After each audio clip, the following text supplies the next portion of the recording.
Majlis dalam jawatan kuasa.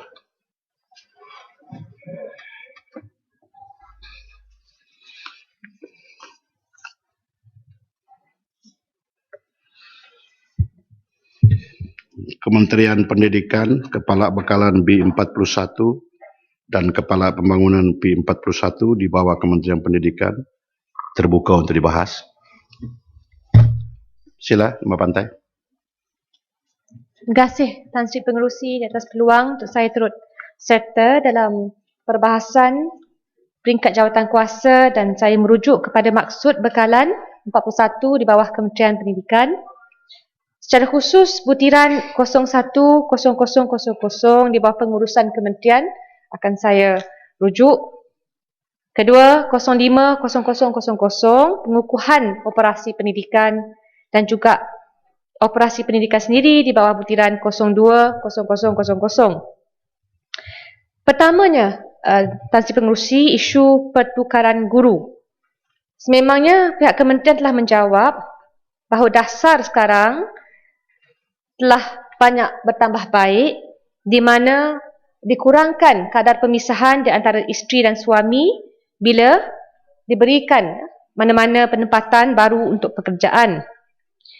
Malangnya, ada juga jumlah walaupun kecil yang masih lagi wujud para guru dipisahkan daripada suami ataupun isteri masing-masing, sehingga kan ada juga kes di mana melalui pemantauan saya sudah 5 tahun pasangan berjauhan dan pertukaran yang dipinta tidak diluluskan. Pihak kementerian juga pada hemat saya gagal melaksanakan satu model pertukaran guru yang lebih sistematik untuk menyelesaikan isu pertukaran guru dengan baik yang dapat menjamin kualiti hidup mereka selaku tenaga pengajar anak-anak kita. Justru penjelasan dan persoalan saya minta pihak kementerian menjawab, adakah boleh kementerian memaparkan secara umum setiap pertukaran yang dipinta oleh para guru di laman kementerian, sebab pertukaran, tempoh berkhidmat, pertukaran dari destinasi satu yang ke lain dan option pertukaran yang ada. Setakat carian dan pengetahuan saya, boleh diperbetulkan kalau ada silap, pihak kementerian tak pernah memaparkan data terbabit dan selalunya dakwaan bahawa siapa yang kenal dengan pihak menteri atau Pak Menteri dapat penukaran, walhal yang tidak mengenali orang yang berkuasa terpaksa menunggu sehingga kekosongan option pertukaran itu wujud. Jadi saya pohon dipikirkan semula, dijawab dan diambil kira, termasuklah sama ada kementerian dapat memutuskan kalau permohonan untuk pertukaran guru lebih elok dilakukan 2 tahun seperti sebelumnya ataupun akan diteruskan dengan hanya sekali setahun.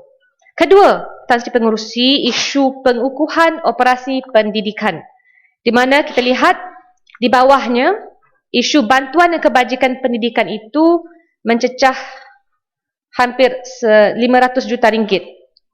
Jadi bila minggu ini dibangkitkan tentang hutang PTPTN dan penyenaraian hitam para graduan, kita juga memang gusar. Sememangnya seramai 132,801 peminjam di bawah PTPTN telah disenarai hitamkan, termasuk oleh Jabatan Immigration sehinggalah 30 September 2013.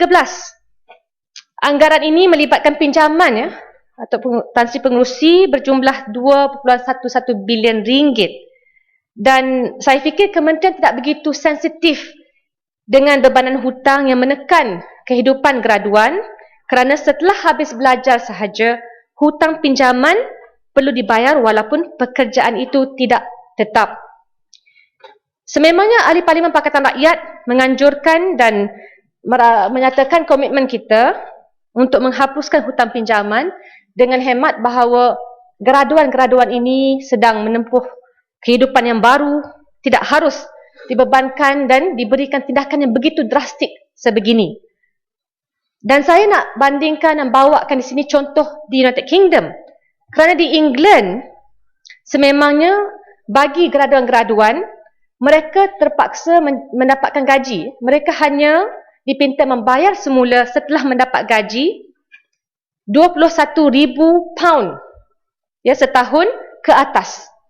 Dan gaji minima hanyalah pada 6.31 pound bagi 1 jam. Boleh melibatkan bagi setahun 13,125 pound. Maksudnya, dalam setahun, gaji yang dikenakan pembayaran semula itu mengambil kira gaji minima, mengambil kira kebolehan mereka mendapatkan gaji yang sebaik mungkin untuk menempa kehidupan yang berkualiti. Saya hanya pinta. Kerana persoalannya sekarang, sememangnya Kementerian telah memperkenalkan sistem ujrah yang diluluskan oleh Jawatan Kuasa Fatwa Majlis Kebangsaan pada 2008. Ini kita lalukan, maksudnya tak perlu membayar dengan kadar faedah yang tinggi. Tetapi, persoalan pertama, adakah Kementerian akan membaik pulih sistem ikut model seperti di United Kingdom supaya ada gaji minima yang didapati oleh para graduan yang memberikan kelayakan dan juga sebab-sebab peri kemanusiaan untuk mereka membayar kembali. Sekarang ini tidak ada had yang ditetapkan. Mungkin mereka hanya mendapat RM800 sebulan ataupun RM1,100. Jadi pada saya ini harus diambil kira bila mengambil kira bebanan lain yang termasuklah cukai GST yang akan diperkenalkan tahun depan. Khusus bagi sistem ujrah, pertanyaan saya mudah. Bagi pihak kementerian, adakah seseorang peminjam yang telah memohon penukaran kepada sistem ujrah untuk bayaran balik itu disenarah hitamkan sementara belum melunaskan bayaran? Ini saya mohon jelaskan. Seterusnya, Datuk Yang Pertua, Tan Sri Pengerusi, maaf.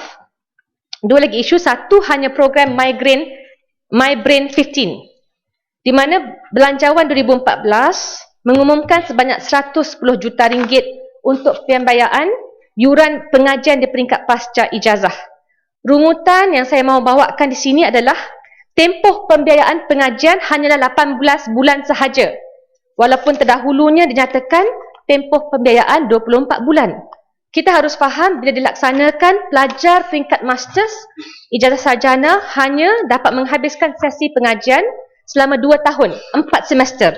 Jika dasar Kementerian Pendidikan hanya menetapkan 18 bulan sahaja, bagaimana yuran pengajian bagi semester seterusnya? Saya harap dapat dinilai dan diperbaiki. Terakhir, Tan Sri Pengerusi, tentunya isu pentaksiran berasaskan sekolah PBS di bawah operasi pendidikan butiran 020000 di mana walaupun terdahulunya ada hybrid program tersebut dilaksanakan peringkat 2004, setelah diumumkan pelan pembangunan pendidikan mula dilaksanakan di sekolah rendah pada tahun 2011 bagi peringkat UPSR. Sistem yang hanya berfungsi sekiranya ada talian internet kerana ia berfungsi secara online. Dan komponen SPP PBS ini, para gurunya terdiri daripada 2 kategori, akademik dan bukan akademik.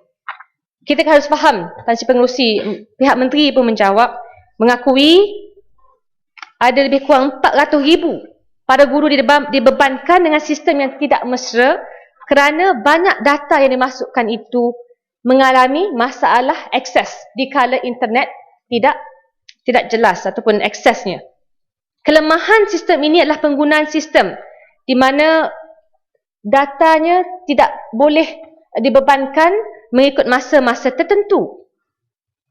Jadi akhirnya para guru bila cuba memasukkan keputusan para pelajar di waktu sekolah sedang berlangsung terpaksa menunggu selepas tengah malam 2 pagi, 3 pagi untuk memastikan keputusan bagi setiap pelajar dilunaskan. Silakan Bukit Katil, harapan cepat. Tan Sri Pengerusi tak bagi banyak masa. Ya, Mbak Bentai, saya ingin, terima kasih Tan Sri Pengerusi, saya ingin bangkitkan hal berkaitan dengan PBS, pentaksiran bahasa sekolah. Saya fikir setuju tidak pendiri Mbak Bentai dengan gesaan daripada Kesatuan Perkhidmatan Perguruan Kebangsaan Malaysia yang meminta Kementerian Pendidikan memansuhkan pelaksanaan ini dan dibuat dalam bentuk skala kecil dahulu, iaitu dalam bentuk pilot project sebelum memastikan diteruskan di sekolah-sekolah yang lain. Terima kasih. Terima kasih, Bukit Katil. Saya harap dapat dimasukkan poin beliau dalam perbahasan saya, Tan Sri Pengerusi. Kerana apa? Kerana kita bercakap tentang Kesatuan Perkhidmatan Perguruan Kebangsaan Malaysia. Ia badan yang memantau rungutan dan juga maklum balas daripada para guru.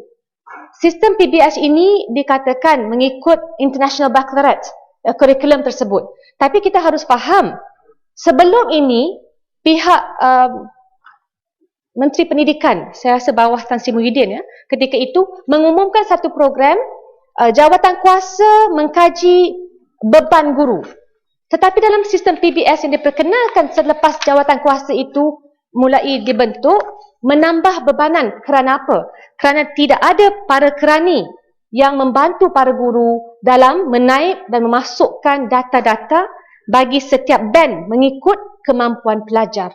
Jadi peringkat pelaksanaan, saya pinta sangat-sangat kerana kita bercakap tentang bulan demi bulan. Lebih 6 bulan dilaksanakan dan akhirnya para guru dibebankan dengan kerja pengkeranian. Dan mereka bukanlah jadi tenaga pengajar yang seharusnya menjadi fokus kepada setiap guru. Dan saya nak bangkitkan bukan saja sistem PBS, ada juga sistem e-prestasi bagi menilai prestasi guru yang pada awalnya akan dikuatkuasakan pelaksanaan pada 2015 namun dipercepat pada tahun ini. Saya pinta ini akan menjadikan masalah pada banyak guru nak naik pangkatnya, nak mendapatkan sedikit pengiktirafan kerana akhirnya tidak ada jalan pelaksanaan yang jelas dimaklumkan oleh pihak kementerian di mana para guru sendiri, para pengetua sendiri dibebankan lagi tak cukup dengan PBS untuk e-prestasi dengan laporan-laporan yang harus disiapkan, kursus-kursus yang harus mereka hadiri. Sedangkan kalau saya sebagai produk sekolah kebangsaan dan anak saya juga yang akan saya daftar di sekolah kebangsaan, kita mahu para guru yang berkualiti mengajar anak-anak kita. Kebanyakan guru Tan Sri Pengerusi tak hadir kelas. Kenapa? Dia sibuk kena hadir kursus di bawah kementerian.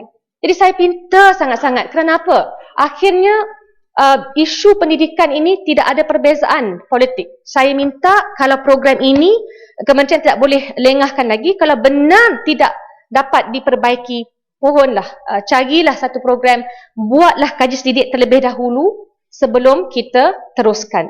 Terima kasih Tan Sri Musi. Sila, Tenom. Terima kasih. Tenom.